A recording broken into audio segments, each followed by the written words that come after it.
Hi. ആദിത്യധർ രചനയും സഹനിർമ്മാണവും സംവിധാനവും നിർവഹിച്ച് 2025 പുറത്തിറങ്ങിയ ആക്ഷൻ ത്രില്ലർ ചിത്രമായ ദുരന്തർ എന്ന സിനിമയെ കുറിച്ചാണ് ഇന്ന് ഞാൻ പറയാൻ വേണ്ടി പോകുന്നത്. ജിയോ സ്റ്റുഡിയോയും B62 സ്റ്റുഡിയോയും ചേർന്ന് ജ്യോതി ദേശ്പാണ്ഡെ, ആദിത്യധർ, ലോകേഷ് ധർ എന്നിവരാണ് ഈ സിനിമ നിർമ്മിച്ചിരിക്കുന്നത്. ഈ സിനിമയിലെ രൺവീർ സിംഗ്, അക്ഷയ് ഖന്ന, സഞ്ജയ് ദത്ത്, അർജുൻ രാംപാൽ, പിന്നെ ആർ മാധവ് തുടങ്ങിയവരാണ് പ്രധാന കഥാപാത്രമായിട്ട് അഭിനയിച്ചിട്ടുള്ളത്.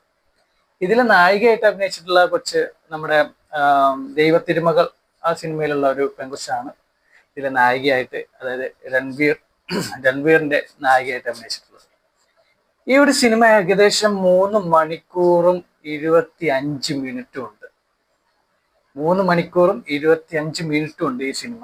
നല്ല ദൈർഘ്യമുള്ള ഒരു സിനിമ ആണ് കേട്ടോ. നമ്മളിപ്പോ നോർമലി ഇപ്പൊ കണ്ടോണ്ടിരിക്കുന്ന സിനിമ എന്ന് പറഞ്ഞു കഴിഞ്ഞാല് മാക്സിമം 2 മണിക്കൂർ അല്ലെങ്കിൽ ഒരു 2.25 കഷ്ടി എത്തിക്കുന്ന കുറെ സിനിമകളാണ് ഇപ്പൊ കൂടുതൽ നമ്മൾ കണ്ടിട്ടുണ്ടാവുക.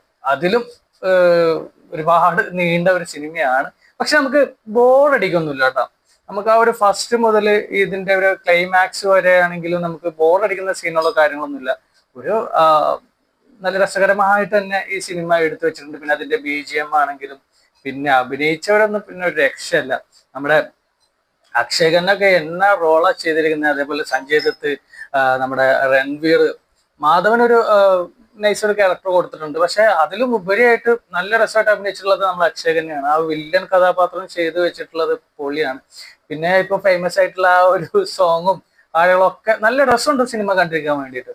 ഇതിന്റെ കഥ ഒരു നോർമൽ ഒരു കഥ തന്നെയാണ്. അതായത് ഉണ്ടായിട്ടുള്ള ഒരു സംഭവം എല്ലാം കൂടി മിക്സഡ് ആക്കിയിട്ടുള്ള ഒരു സിനിമയാണ്. അതായത് പാകിസ്ഥാനും ഇന്ത്യയും തമ്മിലുള്ള ഒരു യുദ്ധത്തിന്റെ അല്ലെങ്കിൽ ഒരു തീവ്രവാദ ബന്ധത്തിന്റെ രീതിയിലൂടെ പോകുന്ന ഒരു കഥയാണ് ഇതിന്റെ ഉള്ളടക്കം. അതായത് ദുരന്തർ എന്ന സിനിമയിലുള്ള ആ ഒരു കഥ എന്ന് പറയുന്നത്. പക്ഷെ അത് വളരെ രസകരമായിട്ട് എടുത്തിട്ടുണ്ട്. പിന്നെ കുറെ സീനുകളൊക്കെ ലാസ്റ്റിലോട്ട് വരുന്ന സമയത്ത് അവന്റെ ഒരു ആക്ടിങ് ഒക്കെ നല്ല രസമുണ്ട്. ആ ഫൈറ്റ് ആണെങ്കിലും നല്ല രസമുണ്ട്. നമുക്ക് ബോറടിക്കില്ല.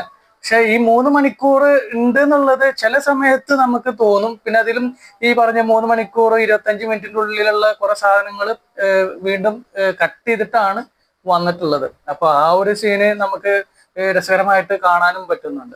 പിന്നെ ഈ പറയുന്ന പോലെ അത് എടുത്തിട്ടുള്ള അതിന്റെ വിഷ്വൽസും കാര്യങ്ങളും പിന്നെ ആ ഒരു ഒറിജിനാലിറ്റി ഒക്കെ ഉണ്ട്. അതായത് ഒരു ആക്സിഡന്റ് ഉണ്ടാകുന്ന സമയത്ത് തലയൊക്കെ പൊട്ടിപ്പൊളിഞ്ഞു പോകുന്നു, അതേപോലെ വെട്ടി വെക്കുന്ന സമയത്ത് തലയൊക്കെ ചിന്നിച്ചിതറുന്ന കുറെ സീനുകളൊക്കെ നല്ല ഒരു എന്താ പറയാ നല്ലൊരു പവർഫുൾ ആയിട്ടുള്ള ഒരു സംഭവം തന്നെയാണ് എടുത്തുള്ളത്. അതായത് നമുക്കൊരു ഒറിജിനാലിറ്റി തോന്നുന്ന രീതിയിലുള്ള ഫൈറ്റും കാര്യങ്ങളൊക്കെ എടുത്തു വെച്ചിട്ടുണ്ട്. പിന്നെ എന്താ പറയാ, ഓഫ്കോഴ്സ് ഇത്രയും സമയം കണ്ടിരിക്കുക എന്ന് പറയുന്നത് കുറച്ച് ഒരു ബുദ്ധിമുട്ടായിരുന്നു. നമ്മൾ ഇടയ്ക്കിടയ്ക്ക് ഇങ്ങനെ എത്ര മിനിറ്റ് ഉണ്ട് എന്നുള്ളൊരു നോക്കുന്ന ഒരു അവസ്ഥ വന്നായിരുന്നു. കാരണം 3 മണിക്കൂർ കണ്ടിരിക്കുക എന്ന് പറഞ്ഞാൽ കുറച്ച് ബുദ്ധിമുട്ടാണ്. കാരണം എന്ന് വെച്ചാൽ ഞാൻ നേരത്തെ പറഞ്ഞ പോലെ തന്നെ ഇപ്പൊ തന്നെ നോർമലി സിനിമകളൊക്കെ ഇറങ്ങുന്ന പറഞ്ഞാല് മാക്സിമം ഒരു 2 മണിക്കൂർ അല്ലെങ്കിൽ ഒരു 2.5 കഷ്ടി 2.5.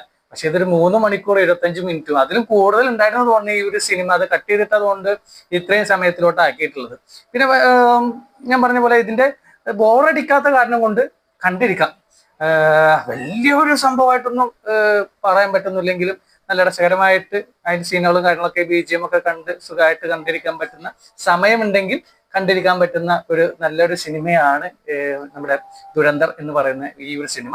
അപ്പൊ നിങ്ങൾക്ക് ഈ സിനിമ കണ്ടിട്ട് എന്താണ് അഭിപ്രായം എന്നുള്ളത് എനിക്ക് കമന്റ് ആയിട്ട് അറിയിക്കണം.